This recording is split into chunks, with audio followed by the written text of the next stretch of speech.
अनेकों बार नमन करते हुए आप सबों के हृदय कक्ष में विद्यमान भक्ति प्रेम के भावों को प्रणाम है।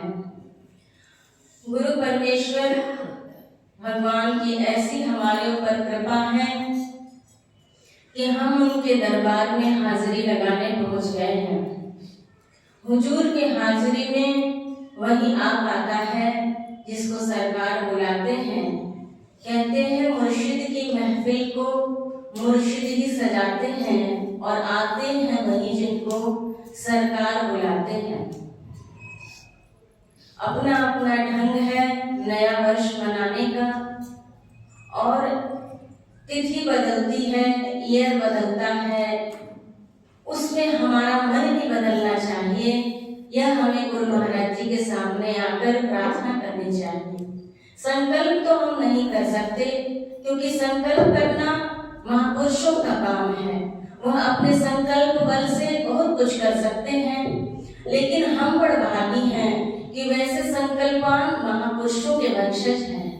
हम आ रहे हैं, दंडवत प्रणाम कर रहे हैं, श्री स्वामी जी महाराज को नमन कर रहे हैं, तो हमें थोड़ी देर रुक के सोचना चाहिए कि हमारा आज मंद भाग्य खुल गया है। जीवन में परिस्थितियां विकट आती हैं, पॉजिटिव निगेटिव का खेल है, उजाले अंधेरे का खेल है। आज दिन है, फिर अभी रात ढलेगी, फिर रात ढलेगी तो ऐसा नहीं है कि कल सूर्य उदय नहीं होगा, फिर सूर्य होगा। उसी तरह करके हमारे जीवन के दुख सुख परिस्थितियों को हमारे महापुरुषों ने कितना सीधा और सरल करके समझाया। हमारा सौभाग्य है श्री स्वामी जी के चरणों में बैठ के हम जब कुछ पढ़ते सुनाते हैं तो हमारा चिंतन दुरुस्त होता है। कोई योग, कोई बहुत बड़ी क्रिया महापुरुष नहीं समझाते, वो एक सरल माध्यम से हमें जीवन को कृतार्थ करने का उपाय बताते हैं। श्री नंगल महाराज जी से किसी ने प्रश्न किया कि मेरे जीवन में बहुत दुख है, तो उन्होंने इसका बहुत सरल उदाहरण दिया।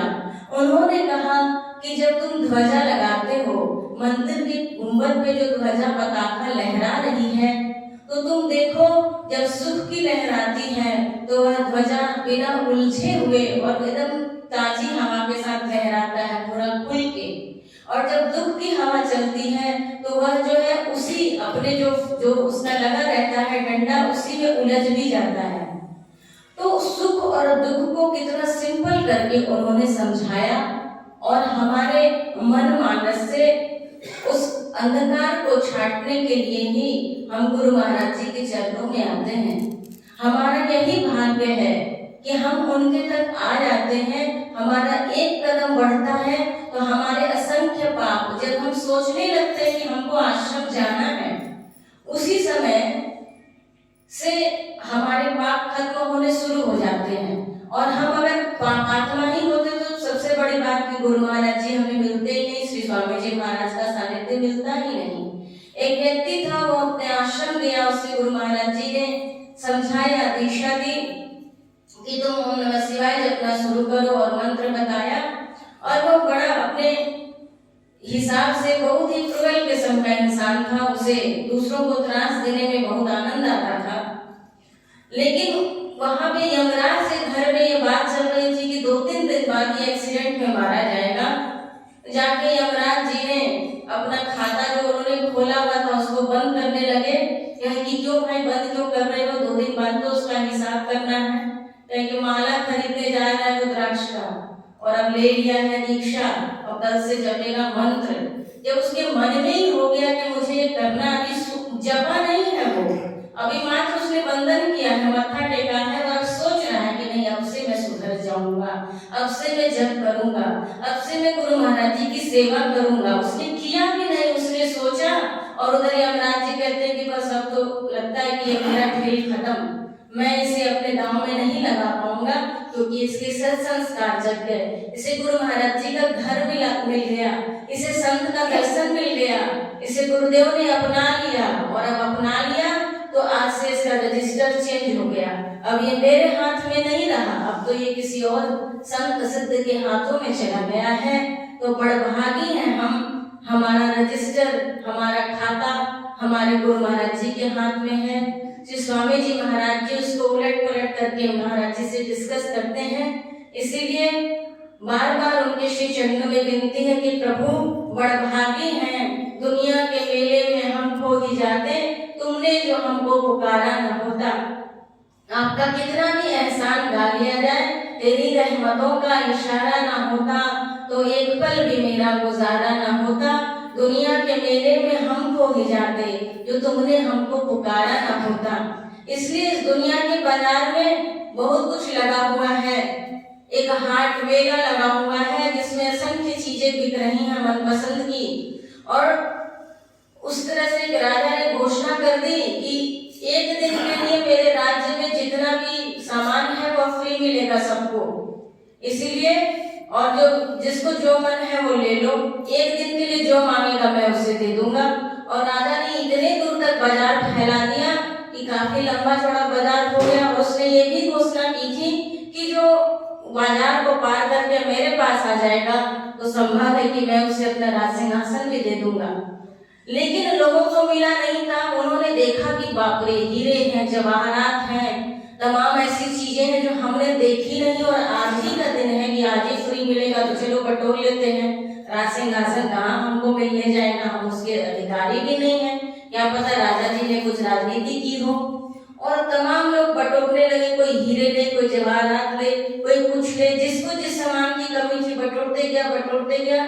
एक जो था उसने कुछ नहीं बटोरा, बट सीधे पहुंचा राजा के पास और प्रणाम किया उनको। उन्होंने कहा कि लो, राज सिंहासन खाली करके बैठा होगा तो उनको लोभ नहीं चला। इतना राजा ही जब था तो इतना ज्यादा लुभावनी चीजें, हर साधन था उस मार्केट में, सब कुछ उपलब्ध था। उसने कहा कि नहीं, आपने कहा था। और कहा कि लोग इतने खुश हो गए थे, इतने उन्माद में प्रसन्न थे कि सारा हाट बाजार फ्री खुला रहेगा कि उनको ये सुनाई नहीं पड़ा कि राजा कहते हैं कि सिंहासन भी मिल जाएगा। तो गुरु महाराज जी का सिंहासन दूर नहीं है, लेकिन जो लुभावनी चीजें हमें आकृष्ट करती हैं, चाहे वह मान हो, धन हो या कुछ भी हो, वह एक भटकाव है जीवन का, हम उससे पार जा भी नहीं सकते।